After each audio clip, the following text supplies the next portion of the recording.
Antologi Pembacaan Firman Tuhan yang Maha Kuasa.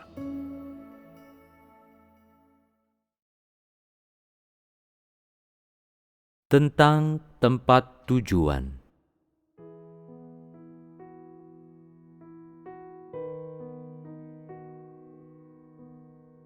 Manakala kata akhir hidup disebut-sebut, kalian menyikapinya dengan sangat serius. Kalian sangat peka terhadap hal ini. Ada yang langsung bersujud kepada Tuhan agar dapat tiba di akhir hidup dengan baik. Aku bisa memahami keinginan kuat kalian itu, yang tidak perlu lagi diungkapkan dengan kata-kata. Kalian tentu tidak menginginkan tubuh kalian jatuh ke dalam malapetaka. Terlebih lagi, kalian tentu tidak ingin kelak dijebloskan ke dalam hukuman kekal. Kalian hanya berharap dapat hidup lebih bebas dan mudah. Jadi, kalian merasa sangat cemas manakala kata akhir hidup disebut-sebut. Kalian sangat takut bahwa kalian telah kurang peduli atau mungkin telah menyinggung Tuhan dan pantas untuk dihukum. Kalian tidak ragu untuk berkompromi demi tujuan akhir hidup yang baik. Banyak di antara kalian yang sebelumnya suka menipu dan curang, tiba-tiba berubah menjadi lembut dan tulus. Ketulusan kalian bahkan terasa dipaksakan. Terlepas dari itu semua, kalian memiliki hati yang jujur dan dari awal sampai akhir kalian telah membuka diri kepadaku tanpa menyembunyikan rahasia apapun di dalam hati kalian. Entah itu sikap suka menyalahkan, curang, atau penuh pengabdian. Pada umumnya, kalian dengan terus terang mengakui hal-hal hakiki yang ada di kedalaman hati kalian kepadaku. Tentu saja, aku tidak pernah mencegahnya, karena semua itu sudah biasa bagiku.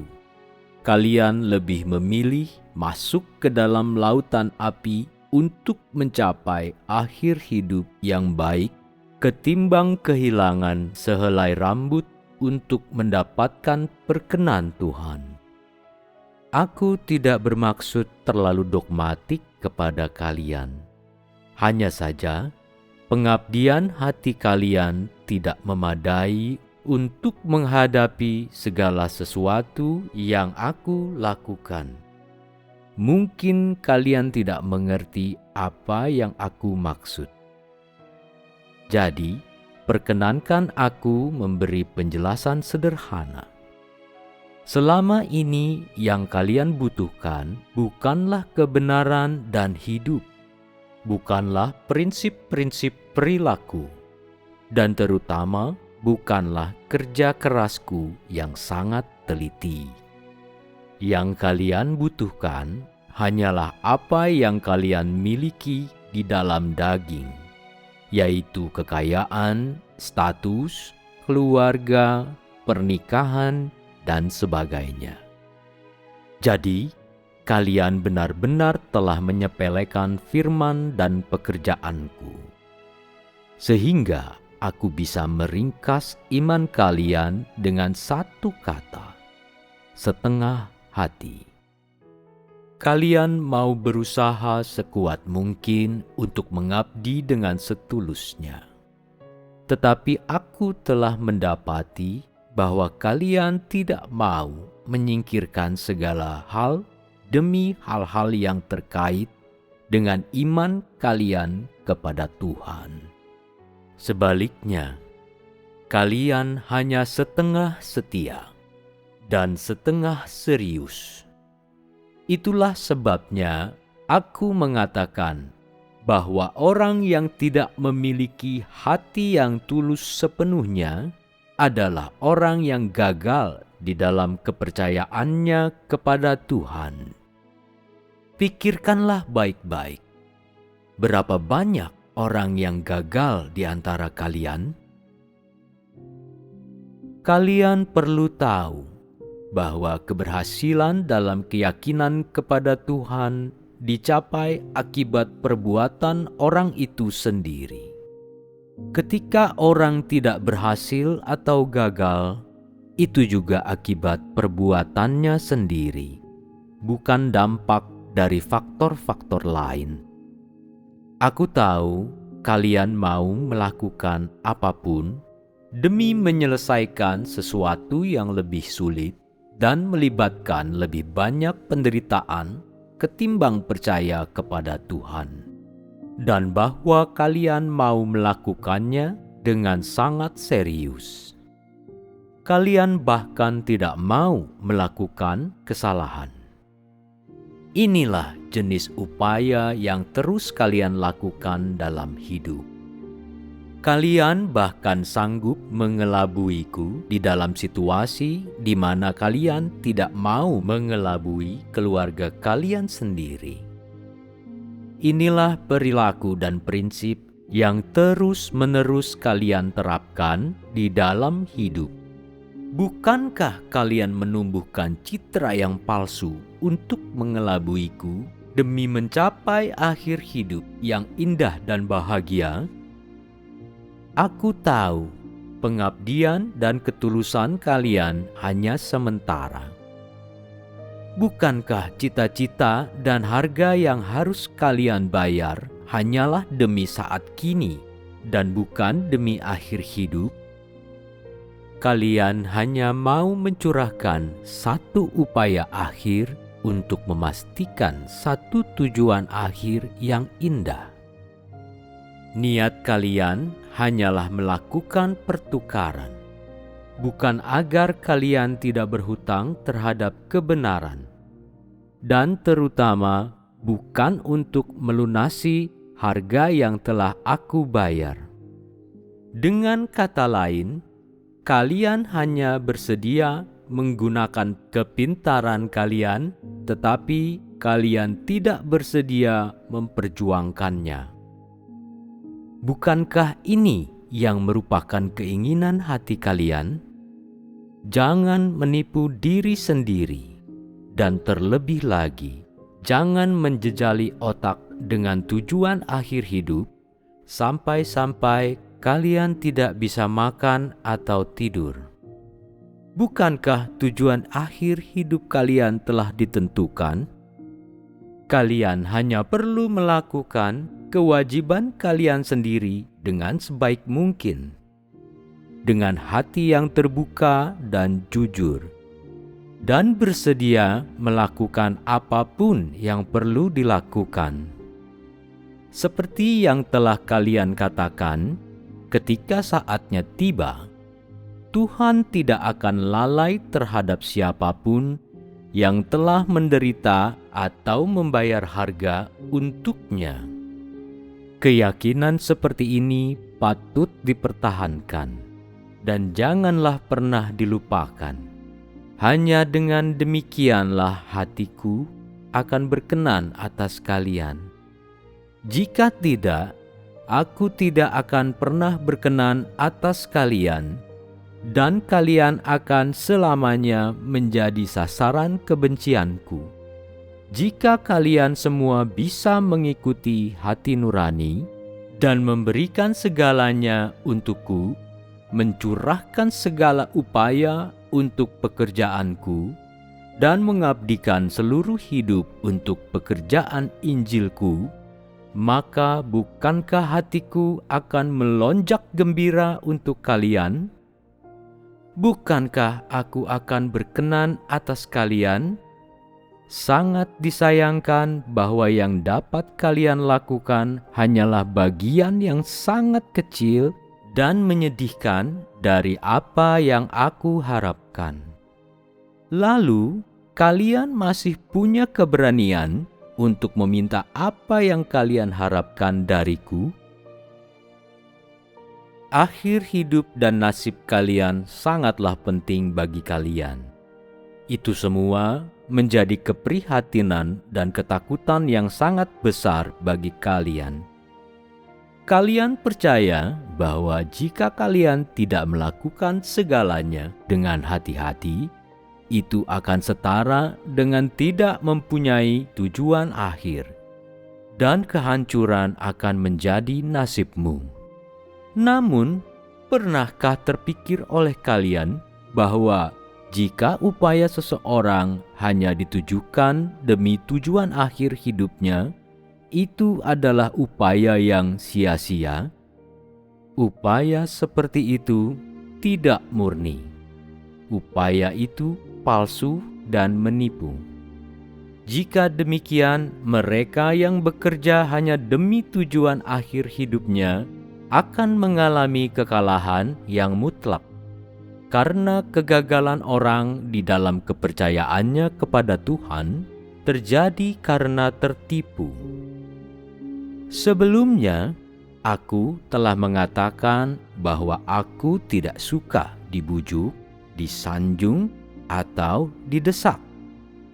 Aku menyukai orang-orang yang jujur, yang berani mempertahankan kebenaranku dan pengharapanku. Lebih dari itu, aku suka pada orang yang bisa menunjukkan kepedulian dan pertimbangan secara total dan utuh terhadap hatiku.